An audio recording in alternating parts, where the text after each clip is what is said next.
Good morning, everybody. Exciting news to finish this video off, so stay tuned through it. I'll give it that few minutes to let people log on. I got my year-end review from Bloomberg, specifically world trade in land and also supply chains, which has been a real focal point for me.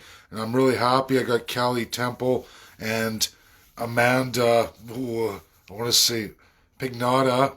She's working on that. Both those ladies, they're working on that with me here, and they're doing a fantastic job. But I've got real big data now, so I'm happy about that. But I want to get into this video. I had a lot of people messaging me and everything else.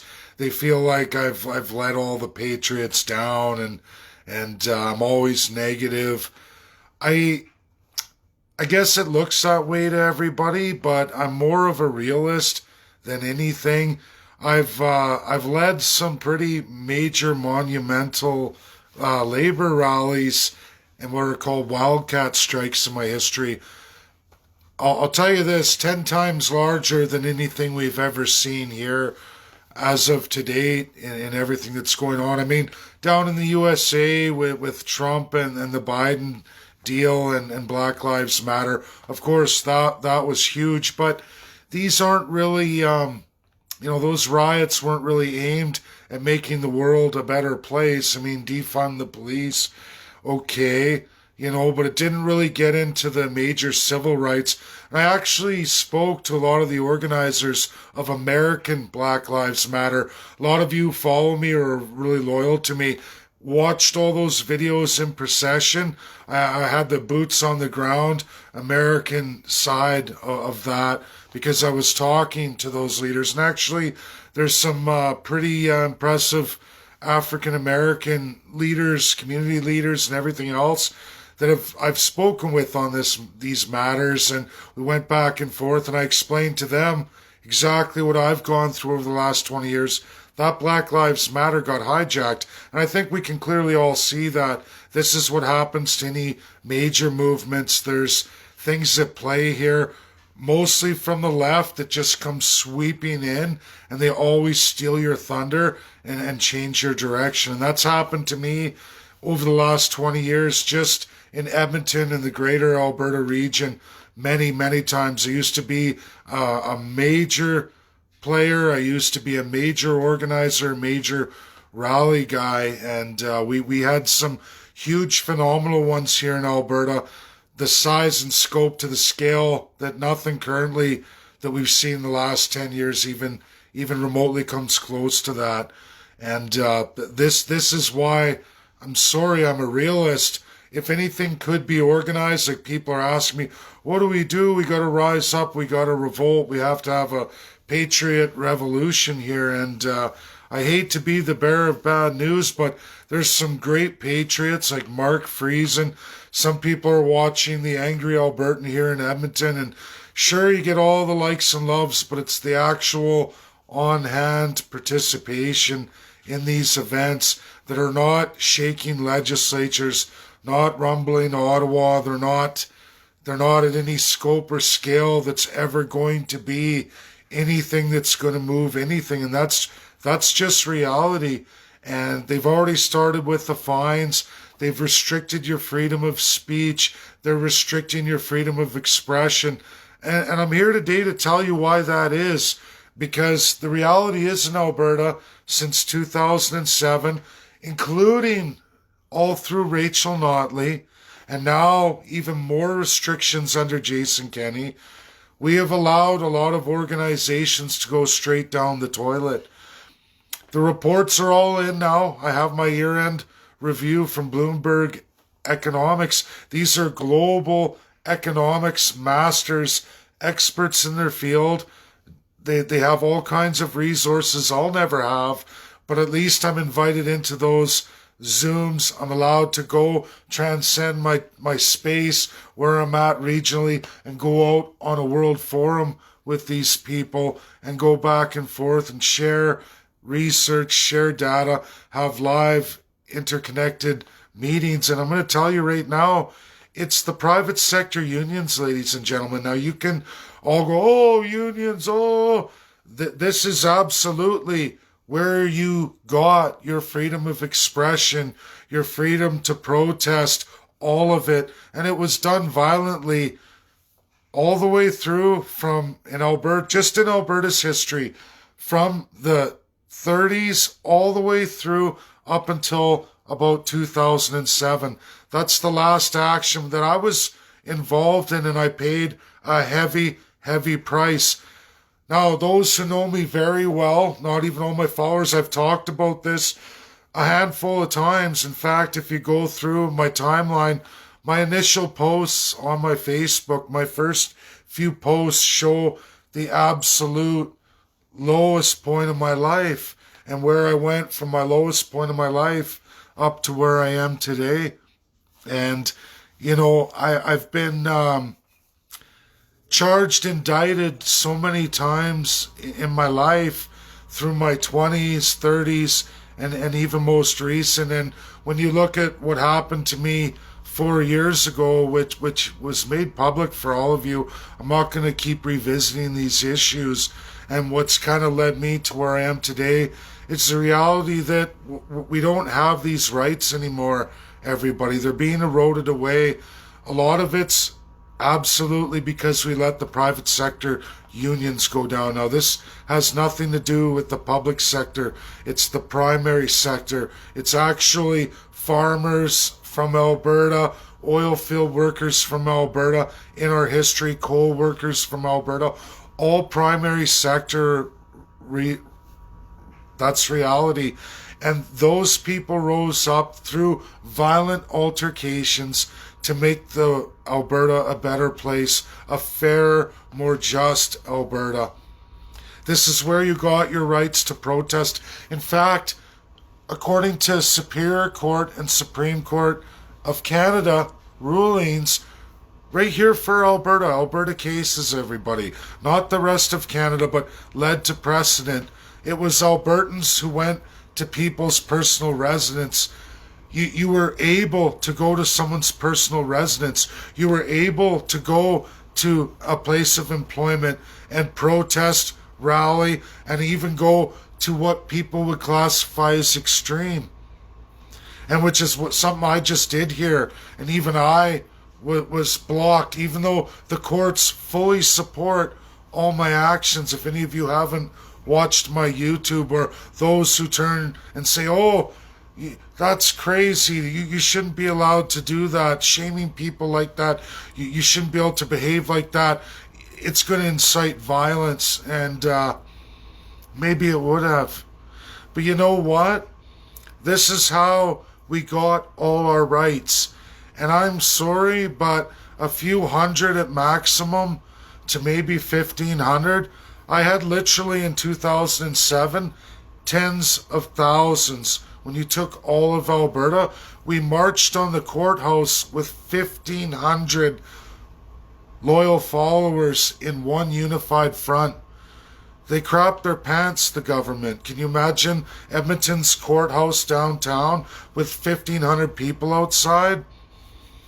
We were ended. They dealt. At the time, the Labour Minister dealt.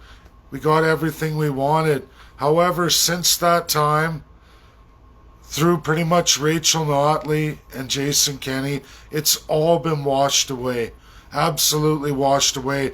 I attempted one more attempt in 2016, a rally that went on for 3 weeks in minus 30 conditions, with just as many people as what the Angry Albertan and Mark Friesen are doing now, and it wasn't enough.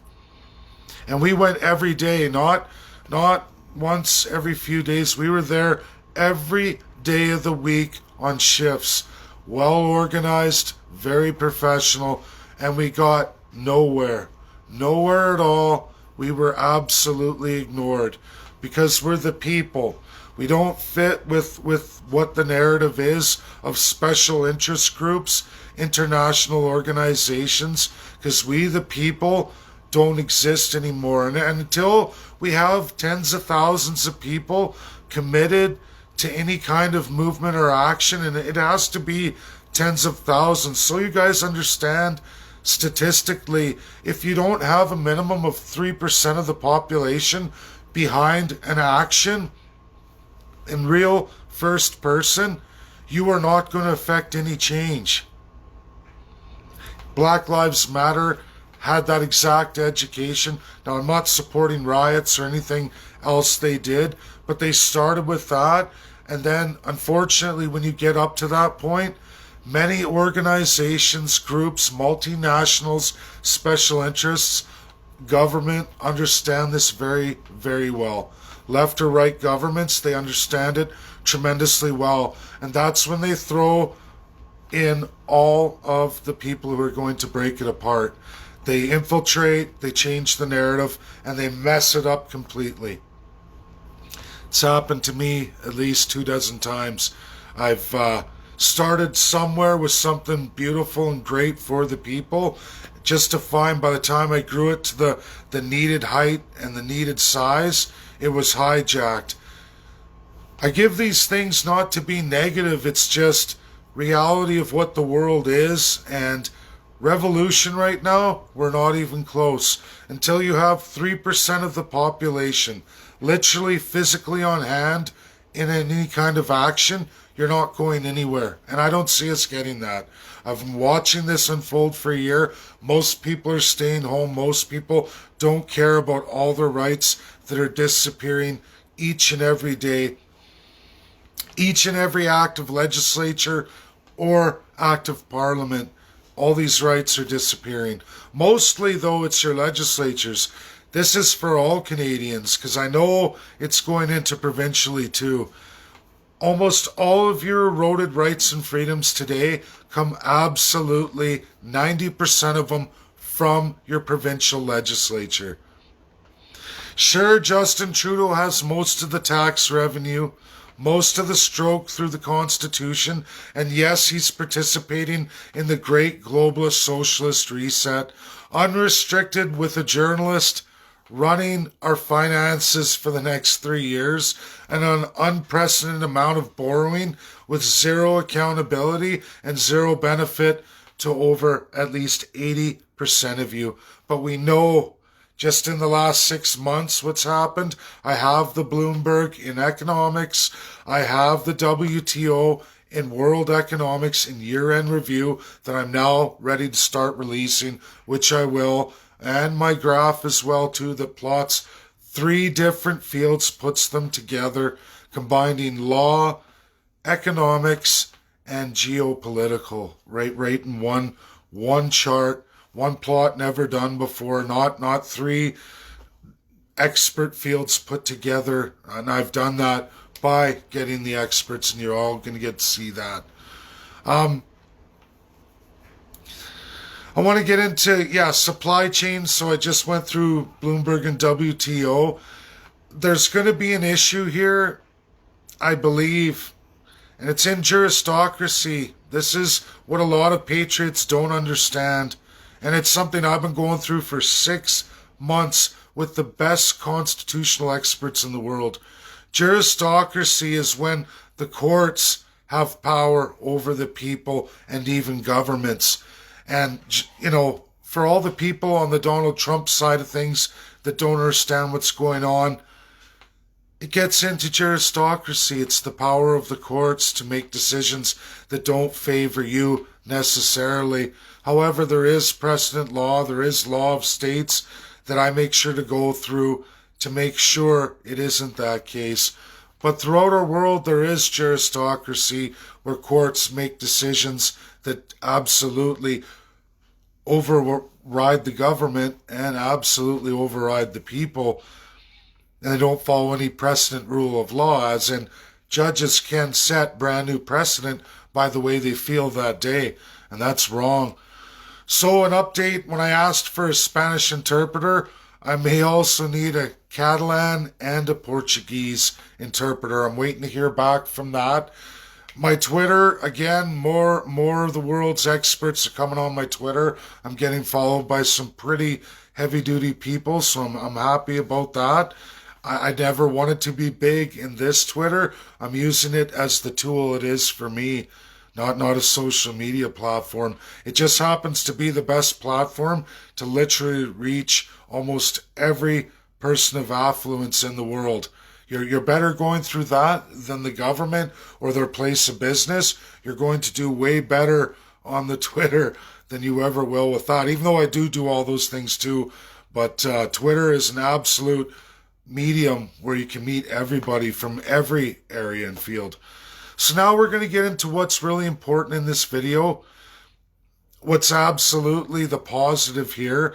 And I'm excited to announce that coming post January 4th, I'm going to be starting a weekly tour via Zoom where I will be targeting one region of Alberta, and I'm bringing an Alberta expert with me, someone who's an expert in politics, political science, a lawyer, and absolutely a professional constructor of all kinds of languages in building a constitution, whether that's in a political party, whether that's for a would-be country, or just to help each and every one of you understand, along with me, how political science works, how politics works, how a nation of Alberta would work. And we're going to give once a week in every region of Alberta.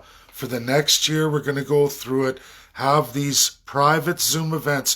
For all of you who are somewhat fearful of a public stage and you don't want that, want a small group setting, that's exactly what we are going to be doing via Zoom. And I will begin in the new year here, post the first week, with this individual, and I will announce it.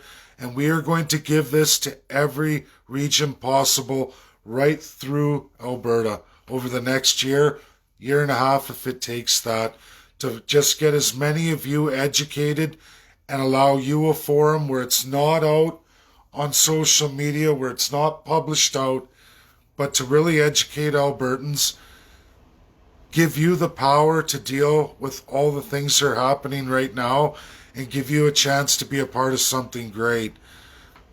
No money, no cost, no nothing, just your time and your want and ability to learn.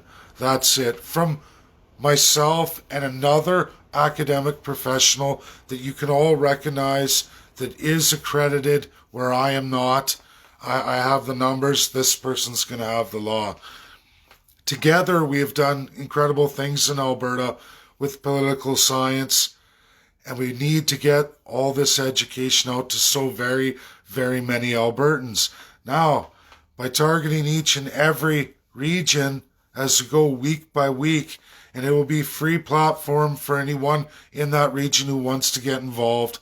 And you'll be able to sit in for an hour on that week period assigned to you, and you'll be able to go, and you won't have the pressure of a massive public or a massive deprivatization of you. And that's what we're going to do. So it's exciting. I see that as a real game changer, a real winner, especially when we talk about building something forward for all Albertans. Because it only takes 6 to 8 people in one community to get that knowledge out to such a vast amount of people. And I think that's what we have to do here. We have to go back to the grassroots. And this person was right. It was their idea. And I'm going, you know what? That is a good idea. It took 24 hours to sit on it.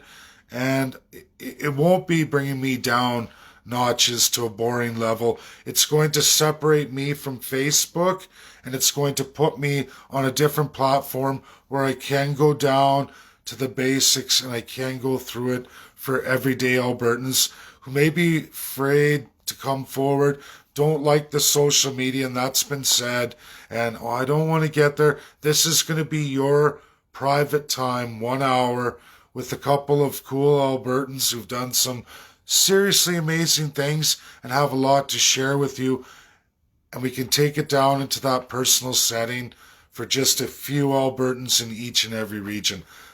That's going to change things. That's going to work for Alberta's benefit and bring so many more Albertans on board. So thanks, everybody. This is my video today. Sorry it's not for everybody, but you know what? There's a lot of good stuff here. And you know what? Coming into January, it's going to just keep getting better and better. I have so much to release to you guys. It's just incredible. Don't lose hope. There's things to do. But I promise you, revolution and a lot of other narratives people out of frustration like to put ahead, and I get it. I'm down in the dumps too. I'm struggling hard, as many are. I'm one of those primary sector guys. But I promise you, there's a way to get through this, and it's not in revolution, it's in education, and it's in evolution. We can move the mountain. It takes each and every one of you, little by little, step by step. And sometimes that means going back and starting again. And that's what my Zoom presentations are going to be, with somebody that is accredited in the fields that I am not, who has just as much, Alberta history of great things that this person's done that they can share to you. And you would never get this kind of private time with someone like that, in this setting ever. And that's my gift to all of you. And that's what we're going to do. And we're going to get that done for each and every one of you. Thanks, everybody. Have a great day. Bye now.